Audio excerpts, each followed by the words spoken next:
Here it is, the fourth installment to the Devil May Cry series. Probably the first big name release of the 2008 year as well. It doesn't bring all that much new to the table besides a new character, but it certainly isn't a downgrade from the previous installments. First off, the game is quite a bit easier to blast through than before. You can now continue from checkpoints if need be, though if you want your rank to be slightly higher than Abysmal, you'll need to learn the ropes and make it through stages without dying. On the first two difficulties the game presents you, this shouldn't be too hard. The real challenge to beginners will come in the form of boss fights. But even these you will be able to blast through if you simply abuse items again to kill your overall ranking on these stages. But if you just want to blast through the game, then that's okay, go ahead and do that. I started off on the game's equivalent of a normal mode without much previous Devil May Cry experience. I'd made my way through Devil May Cry 3 and played a bit of the first installment, but that's about it. Still, I was ready to face this game's difficulty head on, and found myself A-ranking the missions with relative ease, if not on first runs, then on subsequent replays. This by no means is a bad thing though. There are many more difficulties to unlock, and it's nice to see the series has made the game more playable for newcomers. So if you were intimidated by what you had heard about the series but are still interested in getting it, Devil May Cry 4 is a great place to start from a gameplay perspective. The combat system is the game's strongest point. You'll have to fight off many of the same enemies over and over, but it doesn't get boring due to how much fun it just is to play this game, which is a real testament to how to make a fun game in the first place.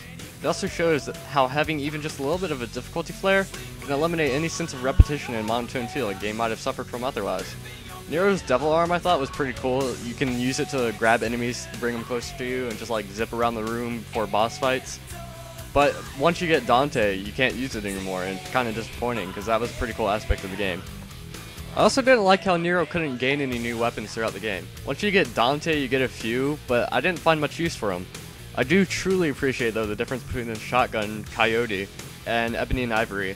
That I switch between the two frequently throughout the game. I mean, I mainly use the shotgun, but occasionally there are situations where the rapid fire really helped. The game is told through frequent cutscenes, but I really wouldn't call it story heavy. I mean, half the game's missions felt unnecessary and just like tacked on. There's this one part in the game, right when you switch as Dante, basically all you're doing is backtracking through Nero's stages. I mean, there's no actual story development going on. The majority of Nero's stages too, though, just felt like they were there to prolong the game. I mean, they didn't really have any significant effect on the overall storyline, and it was just an excuse for you to kill things. I mean, the game's fun, so I appreciate that, but I mean, it seems like they could have worked a little harder to make all the stages actually, like, incorporated into the overall storyline or something. Dante's inclusion, in fact, probably wasn't even necessary to the game. He doesn't have much of an effect, and there's not really much motivation for him to do what he's doing, so it probably would have been an overall better game if it was just left to Nero himself, and maybe give Nero a few more original stages rather than having so much backtracking through stages you've already done before. Some people complain about the dialogue and writing, but honestly I think it fits the game well. It's not meant to be taken too seriously, and I got a good laugh from some of the one-liners, and the over-the-top scenes are pretty awesome if you ask me.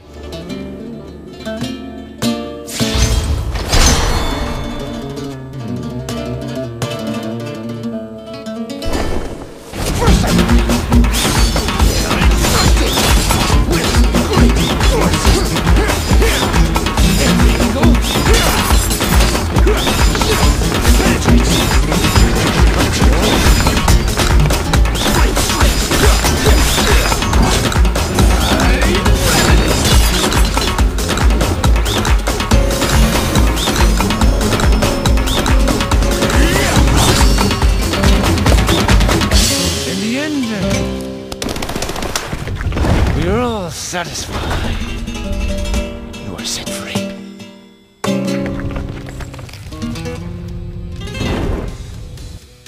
Not too much to say about the graphics. The cutscenes are pretty well done, the animation's nice, character models are pretty good.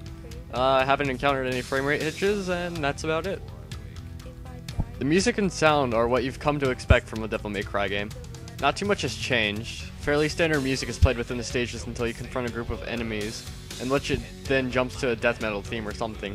Honestly, I have no idea what to classify it as.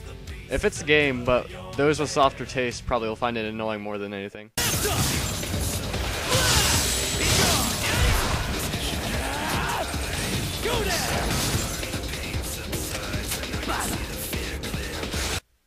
Overall, Devil May Cry 4 is a very solid game. Certainly not flawless, but for the first time, casual gamers should be able to get into it, and they'll certainly find it challenging, but nowhere near as over the top as before. The game has a very cool vibe front to back, and while the story isn't like profound or anything, it's still quite entertaining. With a lot of the replayability from numerous unlockables, this game should occupy hardcore vets for some time to come. Still, it would have been nice to learn more about Nero, and Dante could have been included in this game in a way that made him fit better. Overall, I give it an 8 out of 10. If nothing else, it's fun.